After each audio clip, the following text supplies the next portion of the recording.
It's that time in the morning when we take a look at some of the top stories making the front pages of today's international newspapers. And joining me in the studio for a stroll through the headlines is the political campaigner and commentator Susan Fajana-Thomas, a very familiar face to our This Day Live viewers. A very good morning to you. Good morning. And should we start with the Nigerian newspaper This Day? Quite a few stories here, and timing is interesting, of course, because a few days ago Muhammadu Buhari was sworn in as president, and it seems that he's quite keen to make a start, to get on with the job. He is.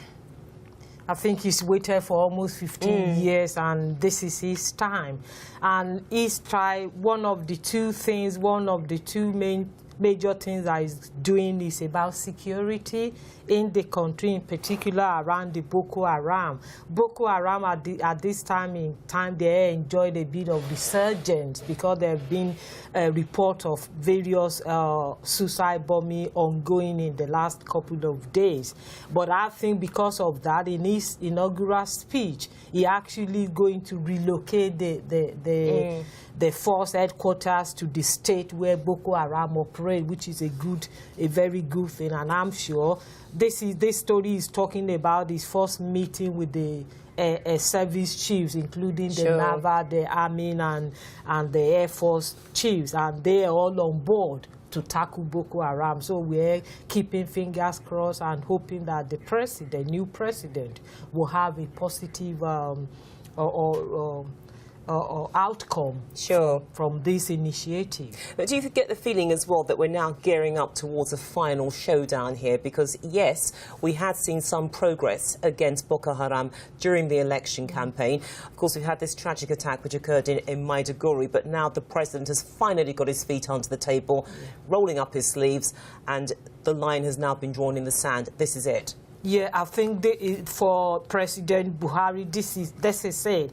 But I'm a bit concerned if you're aware, as part of this story, a video was released again on YouTube by this sect claiming that they are coming back. So I think it is very important, it's very crucial at this initial stages of President Buhari's term to tackle Boko Haram head-on. Now, another story, of course, that's been dominating the headlines, it's actually on the front page of This Day as well, is the latest developments at FIFA. The This Day headline, finally, Blatter accepts to step down as FIFA president, but it's also been picked up by the British newspaper, The Guardian, which states it quite dramatically, set Blatter to resign as FIFA president after 17 years in the role. Now, that's The Guardian online, but the front page headline is Downfall, Blatter walks away. We've also got the Wall Street Journal Europe picking up on the same story. FIFA president Blatter will step down. And the smaller headline underneath that, embattled soccer chief's departure is widely hailed. Widely hailed, Susan, but at the same time, totally unexpected. It was totally unexpected in the sense that in the last couple of months or in the last couple of years, actually, Sepp Blatter have behaved as if he's untouchable, and that FIFA and Sepp Blatter, they're synonymous when you mention FIFA. So even last week, you would have thought with the arrest of 12 of his members of governing body that he wouldn't have gone ahead with the election, but he did, thinking, oh, I can still do it, and coming out with a speech as, oh, let's go FIFA. FIFA is not going anywhere. We knew at that time that FIFA would not be going anywhere with Sepp Blatter. He has been at the top of this organization for 17 years, and 20 out of those 17 years have been marred with various corruption. For him to now say, go FIFA, they're not going anywhere. It was a surprise, but for somebody like me, I knew he would not continue or finish the 4 years term, but I wasn't expecting it's going to be just after 4 days. Just like this, sure. I mean, the interesting thing as well, I suppose, is who's going to replace him, because he hasn't stood down immediately, and that's given rise to speculation that perhaps he's hanging around so that he can engineer it, that somebody who's more to his liking gets the top job. And at the same time, what's going to happen to these stadiums which are being built in Russia and Qatar, given the concerns about the bidding processes, the allegations that they were very flawed? Exactly. He is stepping down, but actually he can remain in that position until March next year. So, like you said, you rightly put it, what is he going to do between now and the next 7 months? What the best thing he could have done is to resign and straight away and step down, but he's not doing that same thing, and I'm sure he will want to do make deals and try to engineer who is going to be the successor in terms of or who become the president. Sure, though there is one school of thought. He is under investigation by the FBI, so the FBI perhaps could determine things if they find there is something that he may have to answer for, allegations. But anyway, let's move on to, in fact, with the Wall Street Journal again, in fact, the Wall Street Journal Europe, because the story which they focused on, another one that we've been headlining, leading our bulletins on, in fact, is this ferry disaster in China. China stays mum on ship's recovery. Now, normally when you get these terrible disasters, there is an information overflow, not just for the families of those affected, but also for the media. But it seems to be the opposite tack, according to the paper, being taken in China's case. That's right. It seems either the local or the central government, they've put a sort of control on this, on what is being said, on what the news that are coming from this. But having said that, it is a disaster, and where we are now is only miracles that can get people, save lives. What we're going to expect or what we're going to see is recovery of many bodies, which is so sad. But one of my major concerns is about, they said that the weather on the day that it was stormy. Was this organization warned before they went ahead rather than stopping that ship from going into sea? That is a major question, and I'm sure the government of China will need to have an investigation and inquiry to establish what happened with this disaster. Absolutely, because so sad. It is very, very sad. And in fact, again, the story picked up by the China Daily as well, talking about hundreds of people missing. This rather harrowing account of one survivor who said that he could hear people screaming for help. Yeah. OK, so moving on, in fact, this time let's look at a European newspaper. I want to go to the Moscow Times. I was discussing anti-terrorism strategies with John Cookson just now, the progress of IS, and the front page of the Moscow Times, local student feared to be with IS, Islamic State.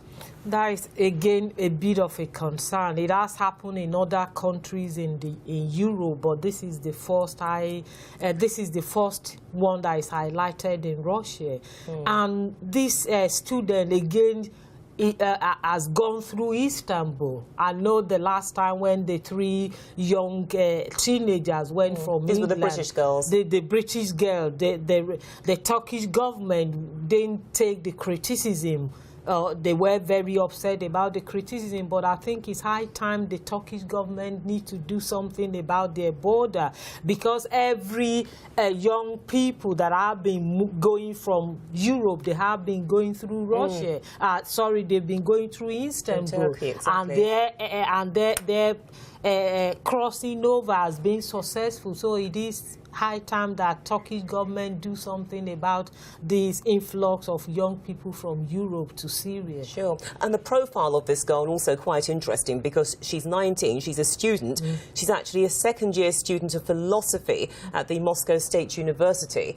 And I suppose that on a very superficial level, some people will say, well, how could somebody who's that clever be seduced by the dogma of IS? But then some of the people who are perhaps running these propaganda lines are also very intelligent people as well. They're also intellectual. That's right. The radicals, they don't actually recruit people that are not clever. You cannot become part of them if you're not clever. You need to be able to go through security. You need to be able to manipulate security system and the government. So an average person who is not clever cannot become radicalized. Sure. You need to have that intelligence for them to be able to recruit you. They are using your intelligence to meet their needs, while they let the individual believes they're actually respecting them for being intelligent, which is not. We've got time for one more story, and this is USA Today International. And we've got a choice, actually. One story, Muslim woman wins case against Abercrombie & Fitch. This is the clothing company. Or there's also the High Court defends internet threats. We can only do one of these, so I leave the choice to you. I think it is important to, this is about the legal protection for religious belief and religious freedom. This woman, the day she went for the interview, she had the black hijab on, and this is why she went to court. So it was a good thing for this outcome. It is in the past years the court have actually provide protection around religious belief, and seeing it again, it is a good thing. Yeah. And on the other story about this is the rapper. This is the rapper is about what people, what is the difference when you're on social media, an angry man lashing out, or does he mean what he was saying? Again, to me, personally, this is a sort of victory for freedom of speech. Sure, because he actually sort of left some rather wild rants on the internet, which led his wife and co-workers to be rather fearful. But basically, the court has said... He's saying it's a rant of an angry man whose wife is left him with 2 children. Right, so he has the right to be angry. It's if it goes beyond that. Susan, sadly, time has gone against us, but thank you so much for that comprehensive stroll. It was more than a stroll, in fact, through the headlines. But thank you so much. Hopefully you'll join us again. Thank you.